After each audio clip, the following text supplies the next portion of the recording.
لیکن آپ بک کے اعتبار سے قرآن مجید کو کھول کر دیکھیں تو اس میں بکس والی کوئی بات نہیں نظر آتی، اور گائیڈنس کے اعتبار سے دیکھیں تو اس میں ہدایات کی طرح کی کوئی شے نظر نہیں آتی، یعنی جسے آپ انسٹرکشنز کہتے ہیں، number 1، number 2، number 3، number 4، number 5، قرآن مجید میں اس طرح کی کوئی انسٹرکشنز آپ کو نظر نہیں آتی۔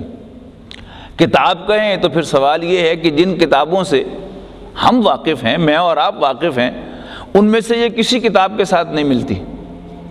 ٹیکسٹ بک نہیں، ٹیکسٹ بک تو نہیں، ٹیکسٹ بک کا آغاز تو ہوتا ہے انٹروڈکشن سے، پھر اس کے بعد پہلا چیپٹر ہوتا ہے، پھر دوسرا، پھر تیسرا، پھر چوتھا، اور جو بات پہلے چیپٹر میں بیان کر دی جائے وہ دوسرے یا چوتھے چیپٹر میں دوبارہ بیان نہیں ہوتی، صرف اس کا حوالہ ہوتا ہے۔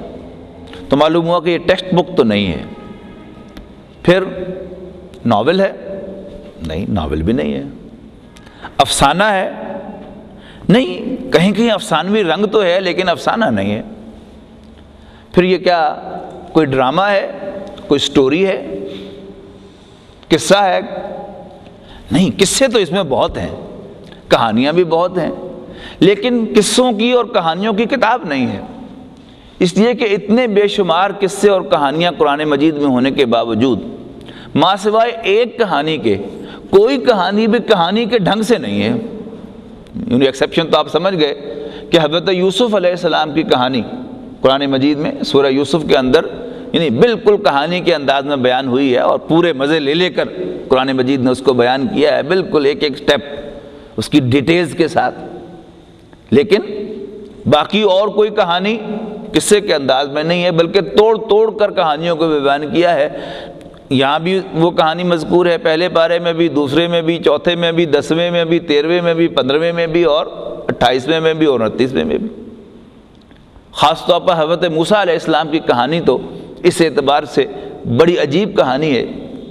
حفاظ سے اگر آپ پوچھیں، حفاظ کرام سے، تو ان کو سب سے زیادہ پریشان حضرت موسیٰ علیہ السلام ہی کرتے ہیں، یعنی ہر پارے میں ادھر جاؤ موسیٰ علیہ السلام، ادھر جاؤ موسیٰ علیہ السلام، اور ذرا سی توجہ حافظ صاحب کی گئی تو وہ 13ویں پارے سے جمپ لگا اور 23ویں پارے میں پہنچ گئے۔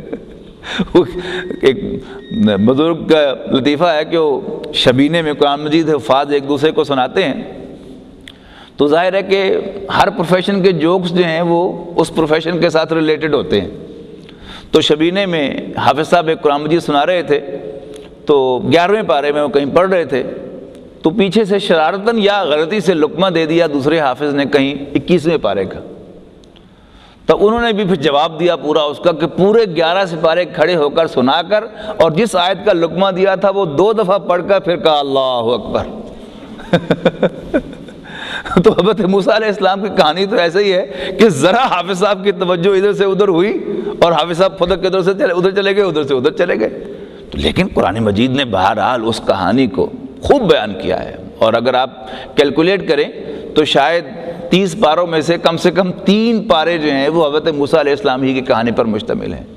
لیکن یعنی 2 صورتیں تو ایسی ہیں کہ جنہیں حضرت موسیٰ علیہ السلام کی بایوگرافی قرار دیا جا سکتا ہے، سورہ طٰہٰ اور سورۃ القصص۔ ان میں بھی بڑا حسین فرق ہے۔ سورہ قصص کے اندر کہانی کا انداز ہے، بالکل آغاز سے کیا کہ فرعون جو ہے وہ زمین میں فساد پھیلا رہا تھا اور اپنی رعایا کو 2 حصوں میں تقسیم کر رہا تھا، کچھ کو اپریس کر رہا تھا اور کچھ کو اٹھا رہا تھا۔ تو اللہ تعالیٰ کو اپریسڈ لوگوں پر رحم آ گیا، لہٰذا حضرت موسیٰ علیہ السلام کی پیدائش ہوئی، اور پھر کہانی شروع کر دی کہ ان کی والدہ کو وحی کی گئی کہ تم ان کو باکس میں ڈال کر دریا میں بہا دو، یعنی کہانی کا انداز۔ لیکن سورہ طٰہٰ میں بالکل ڈرامائی انداز اختیار کیا ہے، جیسے مووی اور ڈرامے کے اندر ہوتا ہے کہ 2 آدمی چلے جا رہے ہیں اور ایک دوسرے کو اپنی کہانی سنا رہا ہے، اور پھر یوں وہ مووی جو ہے وہ شروع ہو جاتی ہے۔ بالکل وہی انداز اختیار کیا، درمیان میں سے شروع کر دی بات کہ موسیٰ علیہ السلام جا رہے تھے رات کے اندھیرے میں اپنی اہلیہ کے ساتھ واپس مصر، اور یہ بھی نہیں بتایا کہ واپس مصر جا رہے تھے، بس درمیان میں سے شروع ہو جاتی ہے کہانی سورہ طٰہٰ کے اندر۔ اور موسیٰ نے آگ دیکھی، اب وہ ڈیل تو جا کر آپ کو دوسری جگہوں پر ملتی ہے۔ موسیٰ نے آگ دیکھی اور اپنی اہلیہ سے کہا کہ تم ذرا یہاں ٹھہرو، میں ذرا وہاں سے کچھ گائیڈنس بھی لے کے آتا ہوں اور تمہارے لیے بھی کوئی انگارہ لے کر آتا ہوں کہ تم بھی سیکھ سکو۔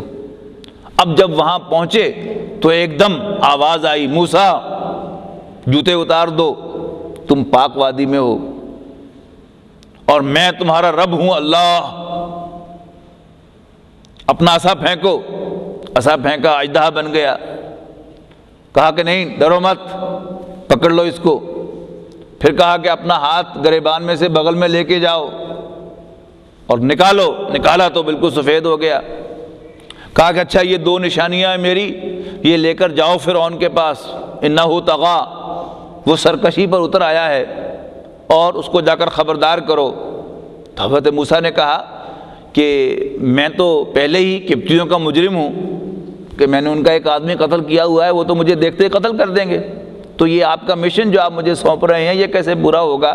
بہتر ہے کہ آپ میرے بھائی ہارون کو بھی میرے ساتھ شامل کر دیں اس مشن میں۔ تو اللہ نے فرمایا کہ جا، تمہاری یہ مراد بھی پوری کی جاتی ہے۔ اور پھر فرمایا وَلَقَدْ مَنَنَّا عَلَيْكَ مَرَّةً أُخْرَى، اس سے قبل بھی ہم نے ایک دفعہ تم پر احسان کیا تھا، جب ہم نے تیری والدہ کو وحی کی تھی کہ اس کو ایک صندوق میں ڈال کے دریا میں بہا دو۔ اب وہ کہانی جو ہے وہ پیچھے سے شروع ہو گئی، بالکل ڈرامے اور مووی کے انداز میں۔ تو یہ حضرت موسیٰ علیہ السلام کی کہانی ویسے تو پورے قرآن مجید میں پھیلی ہوئی ہے، اس کے گلمپس جگہ جگہ موجود ہیں، لیکن 2 صورتوں میں باقاعدہ بایوگرافک انداز میں، پھر اس میں بھی ایک کہانی کا انداز اور ایک میں ڈرامے کا انداز جو ہے وہ اختیار کیا گیا ہے۔ تو قرآن مجید میں یہ چیز آپ کو ملے گی کہ یہ آپ کو گائیڈ کرے گا، کہتا ہے کہ گائیڈنس ہے، لیکن وہ گائیڈنس کیسے ہے، it is yet to be known, کہ نہ یہ ٹیکسٹ بک ہے، نہ یہ ڈرامہ ہے، نہ یہ ناول ہے، اور نہ یہ افسانہ ہے، نہ یہ کہانیوں کی کتاب ہے، گائیڈنس ہے۔ لیکن سوال یہ ہے کہ ہم اس کو جب کھولتے ہیں کہ اچھا جی گائیڈنس لے لیں، تو اعوذ باللہ من الشیطان الرجیم، بسم اللہ الرحمن الرحیم، الحمدللہ رب العالمین، الرحمن الرحیم، مالک یوم الدین، ایاک نعبد و ایاک نستعین۔ اب پڑھنے کا مزہ تو آ رہا ہے، لیکن وہ جو چیز ہے کہ کرنا کیا ہے وہ تو کہیں نہیں لکھا ہوا۔ یعنی اللہ کی حمد ہو گئی، اس کی تعریف ہو گئی، یہ بتا دیا کہ ہم تیرے بندے ہیں، تجھی سے مدد مانگتے ہیں، پھر ایک دم جو ہے اللہ تعالیٰ سے خطاب شروع ہو گیا، اور پھر اگلی سورت شروع ہوئی، الف لام میم، ذالک الکتاب لا ریب فیہ ھدی للمتقین، یہ متقیوں کے لیے ہدایت ہے۔ ہدایات پھر نہیں ہے متقیوں کے لیے، ڈسکرپشن آ گئی کہ وہ متقی کیا کرتے ہیں، الذین یؤمنون بالغیب ویقیمون الصلاۃ ومما رزقناہم ینفقون والذین یؤمنون بما انزل الیک وما انزل من قبلک وبالآخرۃ ھم یوقنون۔ اب اصل معاملہ کیا ہے کہ قرآن مجید کی جو گائیڈنس ہے وہ اس کی تلاوت کے اندر رکھی گئی ہے۔ یعنی مقصد ہو قرآن مجید سے گائیڈنس حاصل کرنا، اور اس مقصد کے لیے باقاعدگی سے، یعنی الحمدللہ رب العالمین سے شروع کر کے والناس تک آپ تلاوت کرتے رہیں۔ ختم ہو گیا پھر شروع کر دیں، ختم ہو گیا پھر شروع کر دیں، ختم ہو گیا پھر شروع کر دیں، تو یہ پڑھتے ہوئے آپ کو گائیڈنس ملے گی۔ کیسے ملے گی؟ یہ تجربے سے ہی ہوگی۔ یعنی کوئی تفسیر پڑھنے سے آپ کو، یا قرآن مجید پر کوئی آرٹیکل پڑھنے سے آپ کو معلومات تو حاصل ہوں گی، ایک بہت بڑا ذخیرہ آپ کے پاس معلومات کا ہو جائے گا، لیکن گائیڈنس آپ کو نہیں ملے گی۔ گائیڈنس کیسے ملے گی؟ بڑے غیر محسوس طریقے سے ملے گی۔ اور گائیڈنس کا بھی اصل مزہ جو آئے گا وہ اس وقت آئے گا کہ جب قرآن مجید پڑھتے ہوئے ایک دم ایسا معلوم ہو کہ جیسے اللہ تعالیٰ نے کان سے پکڑ کے آپ کو سیدھا کر دیا ہے۔ علامہ اقبال کو بچپن میں ہی ان کے استاد میر حسن نے بڑی اچھی عربی پڑھا دی تھی، اور وہ عربی تفسیر کنسلٹ کر سکتے تھے، تو زمخشری کی تفسیر لے کر بیٹھے ہوئے تھے اور اسے پڑھ رہے تھے، تو علامہ اقبال کے والد محترم کا ان کے پاس سے گزر ہوا، تو انہوں نے ایک نصیحت انہیں کی، جس کو پھر علامہ اقبال نے ایک شعر کے اندر ڈھالا ہے کہ تیرے ضمیر پہ جب تک نہ ہو نزول کتاب، گرہ کشا ہے نہ راضی نہ صاحب کشاف، کہ تم جتنی بڑی سے بڑی تفسیر پڑھ لو، نہیں، تیرے ضمیر پہ جب تک قرآن نازل نہیں ہوگا اس وقت تک یہ بات تمہیں گائیڈنس کا باعث نہیں بنے گی، معلومات تمہیں حاصل ہو جائیں گی۔ اب وہ ضمیر پر کیسے نازل ہوتا ہے کہ انسان اپنی زندگی میں چل رہا ہے، سفر کر رہا ہے، ڈیل کر رہا ہے،